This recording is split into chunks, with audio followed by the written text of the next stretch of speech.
Bismillahirrahmanirrahim. Assalamualaikum warahmatullahi wabarakatuh. Alhamdulillahirabbil alamin. Allahumma shalli wa sallim ala sayyidina Muhammadin wa ala ali sayyidina Muhammad. Bismillah. Buku yang sedang kami kaji atau sedang kami analisa dan yang akan kami presentasikan adalah buku yang ditulis oleh seorang akademisi Quran asal Mesir, yaitu Syekh Nasr Hamid Abu Zaid, yang berjudul Mafhumun Nas Dirasah fi Ulumil Quran, yang berarti kalau di dalam bahasa Indonesianya adalah tekstualitas Al-Quran, kritik terhadap ilmu-ilmu Al-Quran. Dan buku ini oleh Nasr Hamid Abu Zaid, di dalamnya beliau menulis 3 bab, yang mana setiap bab itu mempunyai subbab, dan setiap subbab mempunyai beberapa anak subbab. Di dalam bukunya sendiri, Syekh Nasr Hamid Abu Zaid, yang pertama dalam Mafhumun Nas, beliau menulis 3 bab, yaitu bab pertama adalah An-Nas fi Saqafah At-Tashaqqul wa Tashkil, yaitu teks Al-Quran dalam kebudayaan, format dan formatisasi. Terus bab yang kedua, beliau di situ menulis tentang temanya, yaitu Aliyatun Nas, yaitu mekanisme teks. Dan yang ketiga terakhir, Tahwilu Mafhumin Nas wa Wajifatuhu, yaitu perubahan konsep dan fungsi wahyu. Dan yang akan kami kaji adalah bab yang pertama, yaitu An-Nas fi Saqafah At-Tashaqqul wa Tashkil. Sedangkan di bab pertama ini dia mempunyai beberapa subbab. Perkiraan ada 5 subbab dalam bab ini. Yang pertama adalah Mafhumul Wahyi, yaitu konsep wahyu. Kemudian Al-Multaqi Al-Awwal Linnas, penerima pertama wahyu, yaitu Nabi Muhammad SAW. Itu judul yang kedua. Dan ini Al-Multaqi Al-Awwal Linnas adalah titik fokus kajian tulisan kami, dan yang akan kami presentasikan adalah pada Al-Multaqi Al-Awwal Linnas, yaitu bab pertama terfokus pada subbab yang nomor 2 yang berjudul Al-Multaqi Al-Awwal Linnas, penerima pertama wahyu, yang mana Al-Multaqi Al-Awwal Linnas dalam subbab ini dia memiliki beberapa subbab. Nanti kita akan jelaskan pada terakhir. Terus subbab ketiga daripada bab yang pertama ini berjudul Makki wal Madani. Nasr Hamid Abu Zaid menerangkan tentang surat-surat Makkiyah dan surat-surat Madaniyah dalam pandangan beliau. Kemudian yang keempat adalah Asbabun Nuzul, sebab-sebab turunnya Al-Quran. Nasr Hamid juga menulis tentang ini. Dan yang terakhir adalah Nasikh wal Mansukh, yaitu tentang nasikh mansukh di dalam Al-Quran menurut pandangan beliau. Sebagaimana yang saya sebutkan tadi, yang akan kami bahas adalah Al-Multaqi Al-Awwal Linnas, yaitu bab pertama, subbab kedua yang mempunyai beberapa anak subbab. Al-Multaqi Al-Awwal Linnas berarti penerima pertama wahyu, yaitu Nabi Muhammad. Di dalam Al-Multaqi Al-Awwal Linnas ini, Nasr Hamid Abu Zaid menulis 4 subbab di dalam bab ini. 4 subbab tersebut adalah yang pertama Muhammad wal Hanafiyah, Nabi Muhammad dan agama Hanafiyah, yaitu agama yang lurus, hubungannya Nabi Muhammad dengan agama Al-Hanafiyah. Itu yang pertama, subbab yang pertama. Subbab yang kedua adalah Dinu Ibrahim, agamanya Nabi Ibrahim, hubungan Nabi Muhammad dengan agama Nabi Ibrahim. Terus yang ketiga adalah Al-Mawqif Al-Ittisali Al-Awwal, situasi ketika Nabi pertama kali menerima wahyu. Terus sebab yang keempat dari anak subbab yang keempat dari subbab ini adalah At-Tawajjuh lil Waqi' bil Balag, menghadapi realita untuk menyampaikan wahyu. Jadi kami ulangi lagi bahwasanya yang akan kami bahas adalah bab pertama, subbab kedua, yaitu Al-Multaqi Al-Awwal Linnas yang memiliki beberapa anak subbab. Itu yang akan kami bahas, akan kami kaji dan kami analisis, dan yang akan kami presentasikan di dalam tugas ini. Sebelum kita membahas tentang isi dari yang akan isi titik fokus kajian yang akan kami bahas, maka ada baiknya kita harus mengenal dulu biografi penulis, yaitu Nasir Hamid Abu Zaid. Kita harus mengenal beliau dulu, bagaimana pronya beliau, bagaimana kontranya beliau, bagaimana pendidikan beliau, latar belakang pendidikan. Karena kitab adalah gambaran daripada gak sedikit dari gambaran seorang penulis. Makanya sebelum kita mempelajari kitabnya, kita mengkaji kitabnya, maka ada baiknya kita harus mengkaji sejarah daripada latar belakang daripada penulisnya, karena hal itu sangat berpengaruh terhadap kitab dan pemikirannya. Yaitu penulisnya adalah Syekh Nasir Hamid Abu Zaid, seorang akademisi Quran dari Mesir. Siapakah Syekh Nasir Hamid Abu Zaid? Nah, mari kita ingat. Nasir Hamid Abu Zaid merupakan seorang akademisi Al-Quran yang berasal dari negara Mesir. Beliau lahir pada tanggal 10 Juli tahun 1943 di desa Kuhafah, kota Tontou, negara Mesir. Pendidikan tinggi beliau, dikatakan beliau sudah menghafal Al-Quran seperti anak-anak di usianya, di perkiraan di usia 8-11 tahun. Pendidikan tinggi beliau sendiri, baik dari strata 1, strata 2, maupun strata 3, semua beliau ambil di Universitas Kairo di negara Mesir, di jurusan bahasa dan sastra Arab. Yang mana di universitas ini semuanya beliau lulus dengan predikat yang terbaik. Dan Nasir Hamid Abu Zaid juga sebagai seorang teolog, sebagai seorang cendekiawan, beliau pernah tinggal di Amerika Serikat, tepatnya pada tahun 1978 sampai 1980. Yang mana hal ini dikarenakan beliau mendapatkan beasiswa untuk penelitian doktoralnya beliau di Institut Studi Timur Tengah Universitas Pennsylvania di kota Philadelphia, negara Amerika Serikat. Di universitas ini sendiri beliau juga mempelajari tentang kebudayaan kolektif. Beliau juga mempelajari tentang metodologi kajian lapangan. Sebagai seorang cendekiawan, sebagai seorang teolog, beliau mempunyai sebuah proyek besar yang sangat terkenal dan menjadi diskusi panjang antar ulama. Apa itu? Yaitu proyek beliau yang cukup terkenal adalah proyek beliau terkait tentang hermeneutika Al-Quran. Proyek tersebut menentang beberapa kasus terkait Al-Quran yang menyebabkan perdebatan panjang. Salah satu statement beliau di dalam hal ini adalah beliau mengatakan bahwasanya Al-Quran adalah produk budaya. Al-Quran adalah produk budaya, yang mana turunan Al-Quran itu karena realitas, karena budaya. Selain statement itu, sebagai seorang cendekiawan teolog juga, beliau seorang akademisi Al-Quran, beliau mempunyai beberapa karya yang mempunyai hubungan temanya dengan Al-Quran. Yang kami sebutkan bahwasanya karya pertama beliau adalah tentang rasionalisme dalam tafsir, studi konsep metafor menurut Mu'tazilah, al-ittizah al-aqliyah fi tafsir dirasa fi mafhumil majaz indal Mu'tazilah, yang diterbitkan di Beirut pada tahun 1982. Kemudian karya beliau yang kedua adalah filsafat hermeneutika, studi hermeneutika Al-Quran menurut Muhyiddin Ibn Arabi, yang diterbitkan di Beirut tahun 1983. Karya ketiga beliau yaitu konsep teks, studi ulumul Quran. Nah, ini adalah buku yang kita kaji, yang akan kita bahas, yaitu Mafhumun Nas Dirasah fi Ulumil Quran, yang diterbitkan di Kairo pada tahun 1987. Dan keempat, problematika pembacaan dan mekanisme hermeneutika. Yang kelima adalah kritik wacana agama. Selain 5 buku yang kami sebutkan, selain 5 buku yang ditulis Nasir Hamid Abu Zaid yang kami sebutkan, bahwasanya Nasir Hamid sebagai seorang teolog, sebagai seorang cendekiawan, masih banyak lagi buku-buku yang beliau tulis, bahkan dikatakan bisa mencapai 20. Beliau juga, selain buku, beliau juga mempunyai karya-karya berupa artikel dan jurnal-jurnal.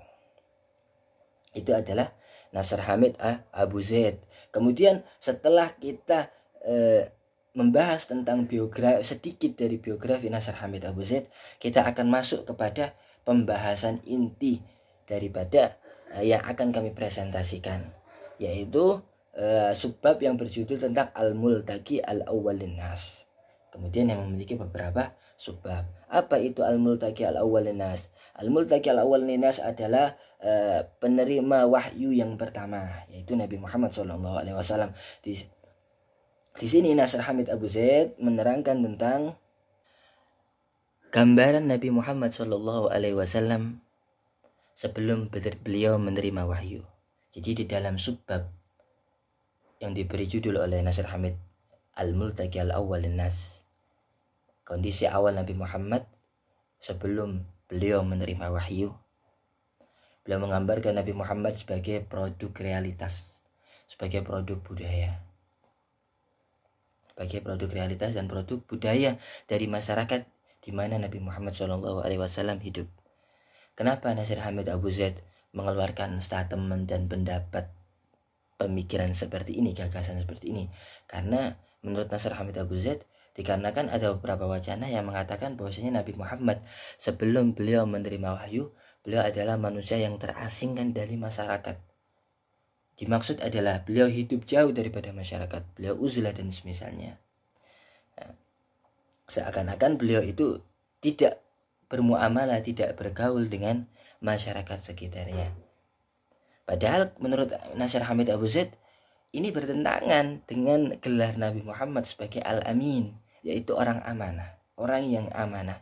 Yang mana Al-Amin, gelar Al-Amin, orang yang amanah ini tidak mungkin didapat oleh seseorang apabila orang tersebut tidak berinteraksi dengan masyarakatnya, tidak berinteraksi dengan orang-orang sezamannya. Naam, dikarenakan Al-Amin adalah amanah. Amanah berarti hal tersebut berhubungan dengan interaksi dan berbaur dan juga ikut memecahkan masalah yang terjadi di tengah masyarakatnya. Makanya Nabi Muhammad digelari Al-Amin. Maka apabila ada orang mengatakan bahwasanya Nabi Muhammad sebelum menerima wahyu beliau adalah manusia yang terasing, yang hidup berbeda dengan manusia pada umumnya, maka menurut Nasr Hamid Abu Zaid statement seperti itu salah. Karena Nabi Muhammad mempunyai gelar Al-Amin yang mana beliau adalah orang yang amanah, berarti beliau mempunyai banyak interaksi dan memiliki andil serta peran dalam memecahkan masalah yang terjadi di tengah kaumnya, sehingga beliau digelari sebagai Al-Amin, yaitu orang yang amanah. Kemudian Nasr Hamid Abu Zaid mengatakan juga maksud daripada Nabi Muhammad SAW adalah produk realitas masyarakatnya dan budayanya. Maksudnya itu bagaimana? Maksudnya adalah Nabi Muhammad adalah bukan berarti beliau adalah gambaran masyarakat Arab jahiliyah menurut Nasr Hamid Abu Zaid.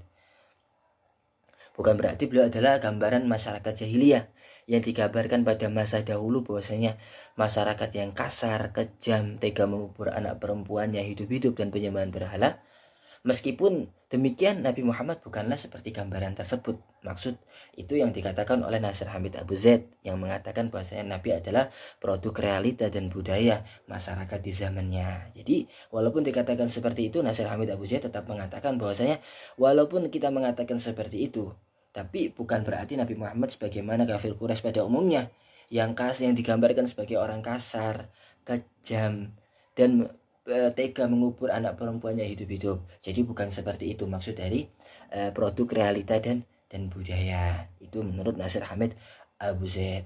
Nah, setelah kita membahas tentang Al-Multaqi Al-Awwal Linnas, yaitu subbab yang berjudul Al-Multaqi Al-Awwal Linnas, maka subbab ini juga sebagaimana yang kita katakan di awal, dia mempunyai beberapa anak subbab. Anak subbab yang pertama berjudul Nabi Muhammad wal Hanafiyah, Nabi Muhammad dan agama Hanif. Apa yang ditulis oleh Nasr Hamid dalam Nabi Muhammad dan agama Hanif? Yang ditulis oleh Nasr Hamid Abu Zaid tentang Nabi Muhammad dan agama Hanif dalam bukunya ini, beliau menulis tentang hubungan Nabi Muhammad SAW dengan agama Hanif.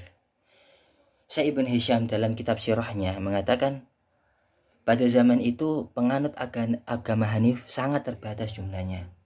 Salah satunya adalah Zaid bin Amr bin Naufal. Beliau adalah paman daripada Sayyidina Umar bin Khattab.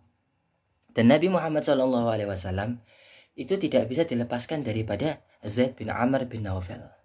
Bahwa dikatakan ketika Nabi Muhammad pernah bertemu dengan Zaid bin Amr bin Naufal di dalam suatu perjamuan. Ketika jamuan dihidangkan, Zaid bin Amr bin Naufal mengatakan bahwasanya aku tidak mau makan sesembelihan yang disembelih atas nama Tuhan-Tuhan kalian.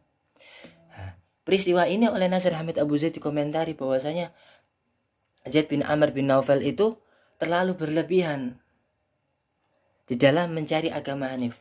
Nabi Muhammad mencari agama Hanif. Nah, Zaid bin Amr bin Naufal juga mencari agama Hanif. Tetapi Nabi Muhammad tidak berlebihan seperti Zaid bin Amr bin Naufal, kata Nasir Hamid Abu Zaid. Karena apa? Karena Zaid bin Amr bin Naufal tidak mau menyesuaikan dengan lingkungannya. Sedangkan Nabi Muhammad masih mau berkompromi dan menyesuaikan diri dengan lingkungannya.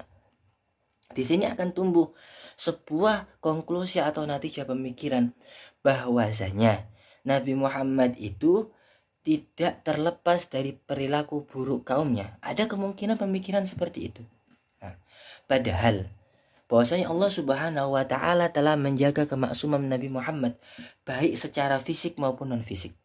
Secara fisik bahwasanya Nabi Muhammad terlahir dalam keadaan bersunat dan auratnya dijaga oleh Allah Subhanahu wa taala. Beliau terlindungi dari kemaksiatan dan keburukan perilaku kaumnya. Itu secara fisik. Adapun kemaksuman Nabi Muhammad secara non fisik, Allah Subhanahu wa taala telah menjaga dan membimbing nafsu Nabi Muhammad lewat bimbingan ilahi. Pembersihan hatinya dari sifat dari melakukan hal-hal buruk dan telah dibedah hatinya untuk dibersihkan dari sifat-sifat tercela. Para ulama sendiri pun telah mencatat secara detail perihal kemaksuman Nabi Muhammad baik setelah diutus maupun sebelum diutus. Adapun hikmahnya Nabi Muhammad dimaksumkan itu dapat dilihat dari dua hikmah. Hikmah yang pertama adalah kemaksuman Nabi Muhammad adalah bukti kenabian beliau. Sebagaimana Nabi pada umumnya, Nabi Muhammad dijaga oleh Allah Subhanahu wa taala dari perbuatan-perbuatan buruk. Nabi SAW dijaga dari kemaksiatan, baik sejak sebelum diangkat menjadi seorang nabi maupun setelah diangkat menjadi nabi. Itu hikmah yang pertama. Adapun hikmah yang kedua, bahwasanya track record atau rekam jejak seorang pendakwah, yang mana Nabi Muhammad akan mendakwakan agama Allah, yaitu agama Islam. Yang mana track record atau rekam jejak seorang pendakwah itu sangat berpengaruh pada dalam dakwanya nantinya. Banyak orang yang berdakwah mengajak umat untuk memiliki budi pekerti yang baik, tetapi karena memiliki masa lalu kelam, akhirnya masyarakat berpaling dari ajakannya. Bahkan masa kelamnya yang pernah dilalui olehnya menimbulkan keraguan bagi masyarakat untuk menerima dakwanya. Nah, sedangkan Nabi Muhammad, apa yang disampaikan oleh Said Nasir, sedangkan Nabi Muhammad dijaga oleh Allah Subhanahu wa taala dari sifat-sifat jelek, dari hal-hal kemaksiatan, sifat-sifat buruk. Supaya apa? Supaya hal tersebut nanti sudah dipersiapkan sebagai dakwanya Nabi Muhammad, dakwanya beliau kepada kaumnya, sehingga beliau itu tidak diragukan oleh kaumnya. Nah, sedangkan apa yang sebagaimana yang kami sebutkan, bahwasanya apa yang disampaikan oleh Nasir Ahmad Abu Zaid sangat berlebih-lebihan dalam memisahkan dirinya dan kaumnya untuk mencari agama Nabi Ibrahim tentang Zaid bin Amr. Sementara Nabi Muhammad meskipun mencari agama Nabi Ibrahim, juga beliau tidak bersikap keras bagaimana sikap Zaid bin Amr dan mau berkompromi. Di sini Nabi Muhammad adalah Nabi yang maksum. Beliau dididik dan dijaga langsung oleh Allah Subhanahu wa taala, artinya sebelum kelak terjun menyampaikan risalah, mengajak pada kebaikan dan mencegah dari keburukan, Allah sudah siapkan segala hal yang akan mendukungnya, termasuk agar kelak ketika berdakwah beliau tidak dicela kafir karena tidak dicela oleh orang kafir karena punya masa lalu kelam. Bisa jadi kalau Nabi tidak maksum, orang akan melakukan konspirasi menjatuhkan Nabi dengan menyebarkan aib masa lalunya yang kelam.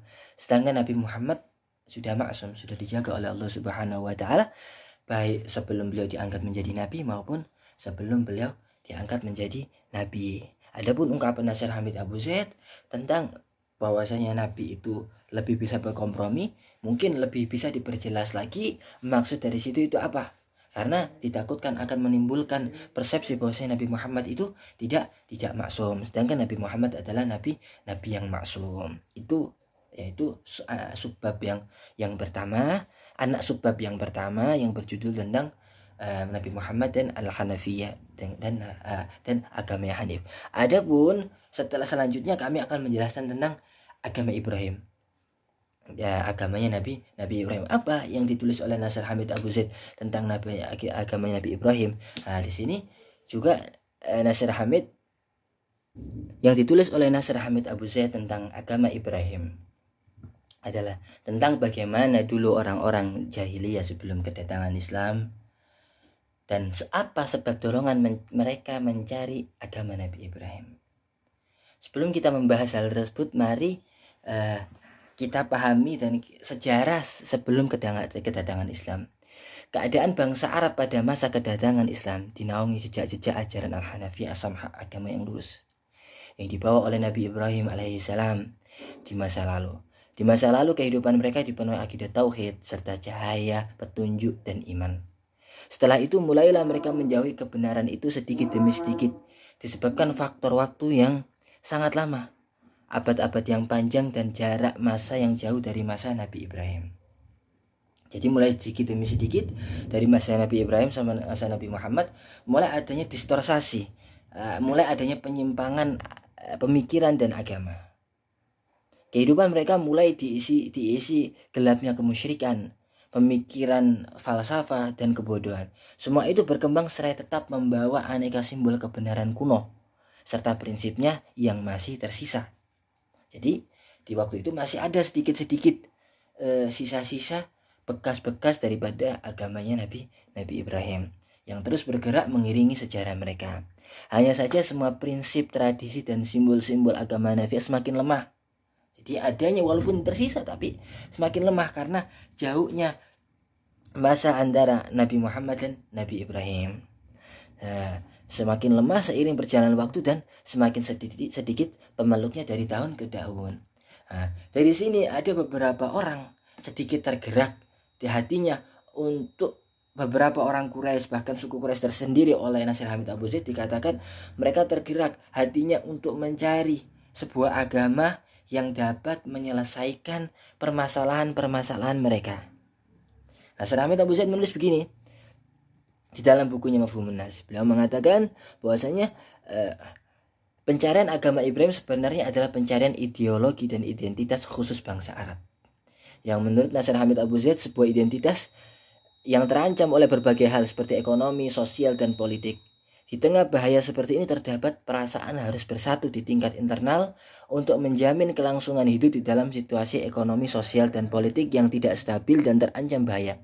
Dan untuk menghalau atau menghindari bahaya eksternal yang nyaris meruntuhkan identitas, maka tergeraklah suku Quraisy untuk mencari sebuah ideologi, sebuah agama yang bisa mencarikan solusi daripada permasalahan mereka. Kemudian mereka berpikir, bagaimana kalau ajaran Kristiani sebagai ideologi yang ada pada waktu tidak dapat mewujudkan salah satu dari dua tujuan tersebut, dari beberapa tujuan. Sebab ia merupakan agama misionaris ofensif. Sedangkan ajaran Yahudi tidak mungkin mampu menarik bangsa Arab sebab rahib-rahib mereka rasialis dan angkuh terhadap bangsa Arab dan melihat mereka sebagai badui pengembala. Dua ideologi keagamaan di atas oleh bangsa Arab dianggap tidak dapat menjawab dan menjadi solusi dari permasalahan mereka.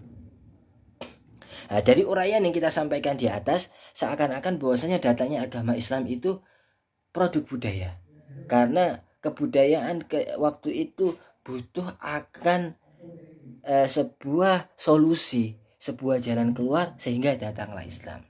Seakan-akan seperti itu. Dikatakan bahwa agama adalah produk. Dari uraian yang disampaikan terdapat beberapa kesimpulan yang bisa diambil. Pertama, bahwasanya agama adalah produk budaya. Kedua, seakan-akan manusia memiliki hak untuk menentukan bentuk peribadatan mereka. Mereka mempunyai masalah seperti ini. Aku berarti mencari agama yang seperti masalahku. Seakan-akan mereka menentukan hak bentuk peribadatan mereka. Apabila yang dimaksud Nasir Hamid Abu Zaid bahwa agama Islam adalah produk kebudayaan, maka hal itu tidaklah benar. Karena pada kenyataan agama Islam tidak lahir dari realita dan budaya, akan tapi agama Islamlah yang melahirkan dan mewarnai budaya. Apabila budaya tersebut dianggap baik dan tidak bertentangan dengan syarak, maka Islam mewarnainya sehingga menjadi indah. Dan apabila sebaliknya, maka Islam akan melarang dan menghapusnya. Begitulah. Sedangkan itu maka tidak benar yang dikatakan bahwasanya Islam adalah produk budaya, karena Allah Subhanahu wa taala mengutus Nabi Muhammad merupakan bentuk kemurahan Allah kepada umat manusia.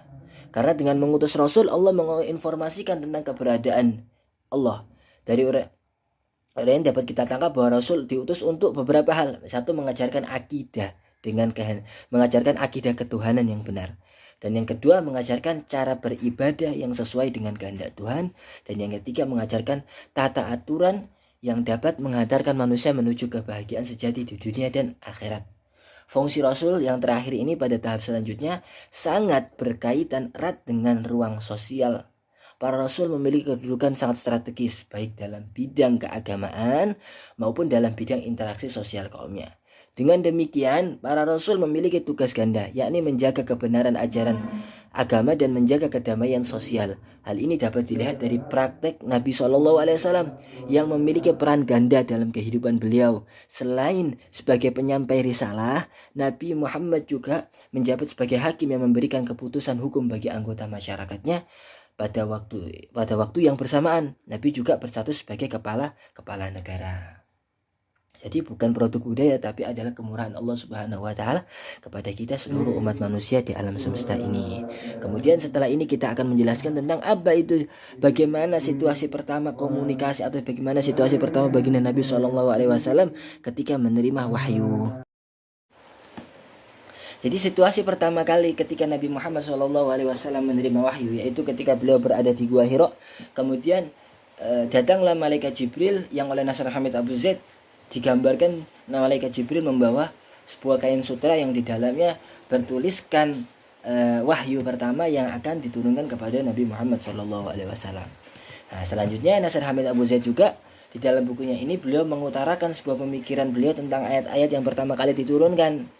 Beliau menganggap meskipun teks atau nas tersebut terbentuk melalui proses interaksinya dengan realitas yang tercermin di dalam pribadi Nabi, namun teks di sini dengan struktur, susunan dan mekanisme bahasanya melampaui situasi-situasi khusus meskipun terbentuk melalui realitas dan kebudayaan. Ya, seakan-akan beliau mengatakan bahwasanya Al-Quran adalah produk budaya melalui sebuah kata atau sastra-sastra yang sedikit samar. Seperti itu. Kemudian ketika menanggapi ucapan Nasr Hamid Abu Zaid bahwa Al-Quran adalah produk dan produsen sejarah atau produk dan produsen budaya, bahwa pendapat Nasr Hamid ini sangat problematis. Kenapa? Karena kapan Al-Quran menjadi produk budaya dan kapan ia menjadi produsen budaya? Jika Al-Quran menjadi produk budaya ketika wahyu selesai, maka dalam rentang waktu wahyu pertama turun hingga waktu wahyu selesai, Al-Quran berada dalam keadaan pasif. Karena ia produk budaya Arab Jahiliyah, yang mana pasti Al-Quran itu bersifat temporal. Di Al-Quran akan sudah tidak berguna lagi setelah wahyu tadi turun. Padahal kita tahu bahwasanya Al-Quran masih sholihun liz zaman wal makan, masih tetap digunakan dalam setiap waktu dan setiap tempat. Jika kita katakan sebagaimana perkataan Nasr Hamid bahwasanya Al-Quran adalah produk budaya, maka bisa dikatakan Al-Quran sudah tidak berguna lagi setelah ayat terakhir diturunkan. Padahal tidak seperti itu. Jika Al-Quran, maka dalam rentang waktu wahyu pertama turun hingga selesai, Al-Quran berada dalam keadaan pasif atau temporal. Namun ini pendapat yang salah, karena ketika diturunkan secara gradual, Al-Quran ditentang dan menentang budaya Arab Jahiliyah di saat itu. Jadi Al-Quran bukanlah produk budaya, karena Al-Quran bukanlah hasil kesinambungan dari budaya yang ada. Al-Quran justru membawa budaya baru dengan mengubah budaya yang ada. Ia produsen budaya. Jika dikatakan bahwa Al-Quran menjadi produk budaya sekaligus produsen budaya sejak awal wahyu diturunkan, maka hal itu sangat membingungkan. Karena apa? Karena menggabungkan sebab, yaitu produsen dan akibat produk pada suatu situasi tertentu adalah sesuatu yang mustahil. Selain itu, Nasr Hamid mengabaikan kompleksitas yang terjadi di dalam kebudayaan itu sendiri. Karena yang kita tahu adalah kebudayaan adalah istilah abstrak yang tidak seharusnya menjadi pembentuk. Manusia pun bisa membentuk kebudayaan. Rasulullah tidak dibentuk oleh budaya Arab Jahiliyah. Justru beliaulah yang membentuk budaya. Jadi Al-Quran bukanlah produk budaya Arab jahiliyah, namun justru kebudayaan Arab pada zaman Rasulullah adalah produk daripada Al-Quran. Jadi kebudayaan Arab pada zaman Rasulullah bisa dikatakan adalah produk daripada produknya Al-Quran. Al-Quran juga bukan teks Arab biasa sebagaimana teks-teks Arab lainnya. Menurut Profesor Nagib Al-Attas, bahwasanya Al-Quran Arab, bahwasanya bahasa Arab Al-Quran adalah bahasa Arab yang berbentuk baru. Sejumlah kosakata pada saat itu telah diislamkan maknanya. Al-Quran mengislamkan dan membentuk makna-makna baru di dalam kosakata bahasa Arab. Kata penghormatan, kemuliaan, karomah misalnya sudah ada sebelum Islam. Tapi kata-kata itu diislamkan dan diberi makna baru yang berbeda dengan makna zaman jahiliyah. Nah, jika Al-Quran produk teks bahasa Arab biasa, maka teks tersebut akan dengan mudah dipahami oleh orang Arab pada saat itu. Ternyata bukan hanya saat itu saja, sekarang pun tak semua orang Arab bisa memahaminya. Tidak semua kata di dalam Al-Quran dapat dipahami sahabat. Bahkan Sayyidina Abdullah bin Mas'ud, seorang pakar Al-Quran, sahabat yang begitu alim, seorang hiber, seorang cendekiawan, beliau tidak tahu apa makna fatoroh. Pun begitu juga Sayyidina Abu Bakar dan Sayyidina Umar, beliau tidak mengetahui makna abba. Saat itu wujud al-ahruf al-muqatta'ah di dalam Al-Quran tidak sesuai dengan perkembangan sastra Arab waktu itu. Ini adalah hal-hal baru, yang mana Al-Quran itu berarti bukan produk budaya dan bukan teks Arab biasa. Jikalau dikatakan sebagai teks Arab biasa, maka semua orang Arab pasti bisa memahaminya. Tapi bahkan sampai sekarang tidak semua orang Arab bisa memahami Al-Quran. Al-Quran bukan teks manusiawi juga sebagaimana klaim Nasir Hamid, karena ia bukan kata-kata Nabi Muhammad. Terakhir, sebenarnya teori yang Al-Quran yang diusung atau digagas oleh Nasir Hamid, teori tersebut bukanlah barang baru atau proyek baru. Para orientalis barat sudah lama berusaha menolak otentitas Al-Quran sebagai verbum Dei, yaitu kata-kata Tuhan. Jika dulu mereka menyatakan bahwa Al-Quran karangan Maut, maka beberapa orientalis kontemporer seperti Montgomery Watts dan Walter Smith berpendapat Al-Quran adalah kalam Tuhan dan sekaligus kata-kata Nabi Muhammad. Ringkasnya, kajian Nasir Hamid terhadap Al-Quran adalah untuk kepentingan metodologi studi sastra dan studi kritis, dan bukan untuk sebaliknya, yaitu bukan sebaliknya untuk metode kepentingan Al-Quran. Sebagai manusia yang meyakini kebenaran metode Ferdinand de Saussure dalam analisis teks, teori Nasir Hamid tentang Al-Quran produk dari budaya hermeneutika Barat, ia menuduh Ahlus-Sunnah sebagai sumber kemunduran dan Imam Syafi'i sebagai ideologi Arab adalah ia menuduh Ahlus-Sunnah sebagai sumber kemunduran dan Imam Syafi'i.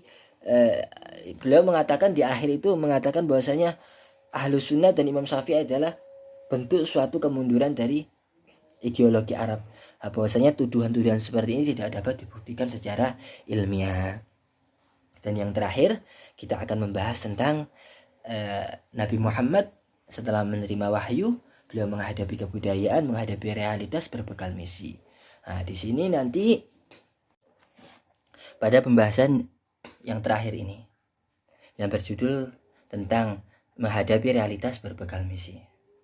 Nasir Hamid Abu Zaid di dalam tulisannya ini pada anak subbab yang terakhir.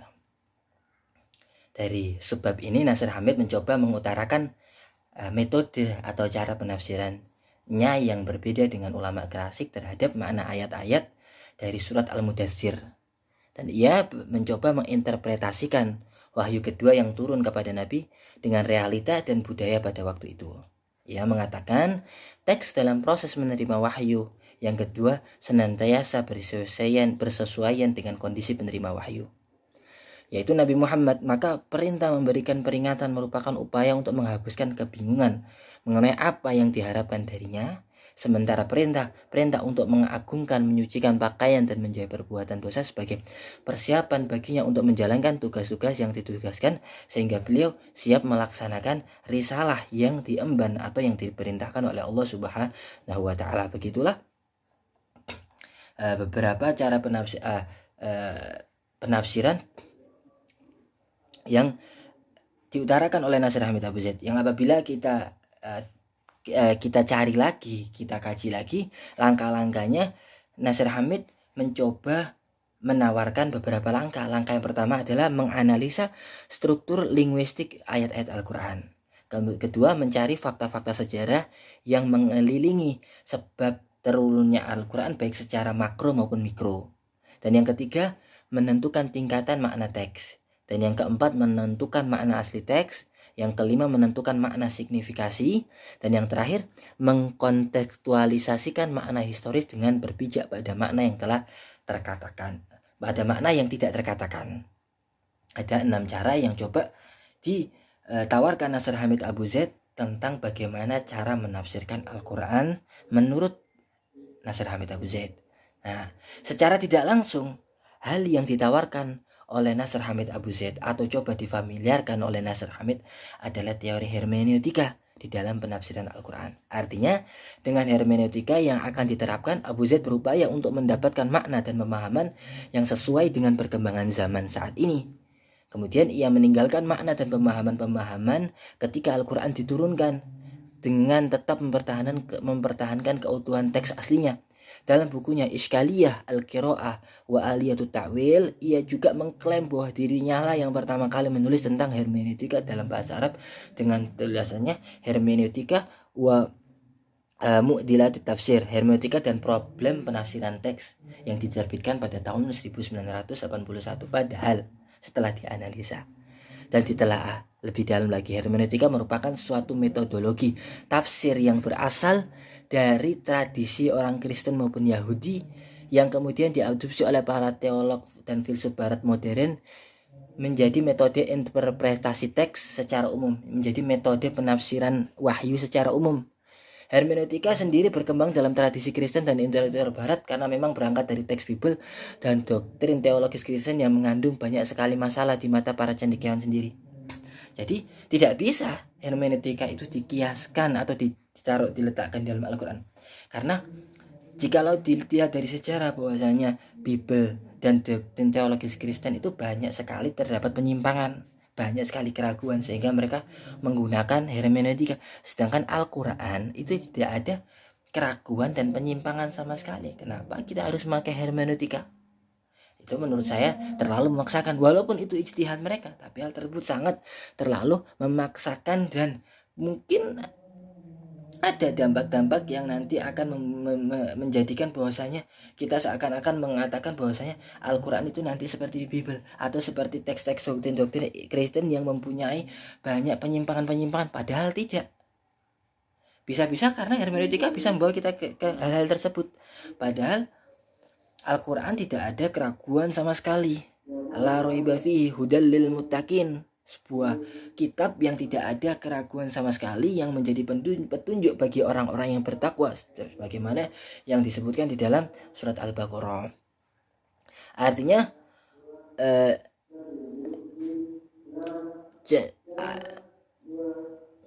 mengandung banyak sekali masalah di mata para cendekiawan. Nah, tadi sebagaimana dikatakan bahwasanya hermeneutika digunakan di Bible dan doktrin Kristen karena di Bible banyak sekali penyimpangan dan kesalahan-kesalahan dan hal-hal yang diragukan sendiri oleh para cendekiawan orientalis, para cendekiawan Kristen sendiri. Artinya problematika yang berasal dari teks Bible dan doktrin teologis Kristen lah yang telah melahirkan hermeneutika. Suatu keadaan yang sangat berbeda dengan Islam dan Al-Quran. Ya, sebagaimana yang telah saya sebutkan bahwasanya hermeneutika digunakan ya karena karena Bible dan teologi Kristen sendiri itu banyak sekali keraguan dan penyimpangan. Sedangkan Al-Quran itu tanpa keraguan. Kenapa kita harus menggunakan hermeneutika? Kesimpulannya, hermeneutika sebagai metodologi penafsiran yang dapat menimbulkan keraguan. Jadi hermeneutika sebagai metodologi penafsiran yang dapat menimbulkan keraguan bagi pembacanya tidak dapat diterapkan dalam Al-Quran. Karena sudah jelas bagi keyakinan Muslim bahwa Al-Quran merupakan kitab yang tidak ada keraguan di dalamnya. Nah, mungkin itu yang bisa kami presentasikan dari kajian anak subbab kitabnya Nasr Hamid Abu Zaid yang kami beri judul Korelasi Wahyu dan Realitas Budaya menurut Nasr Hamid Abu Zaid. Mungkin hanya itu yang bisa kami sampaikan dan kami presentasikan. Kurang lebihnya mohon maaf. Wassalamualaikum warahmatullahi wabarakatuh.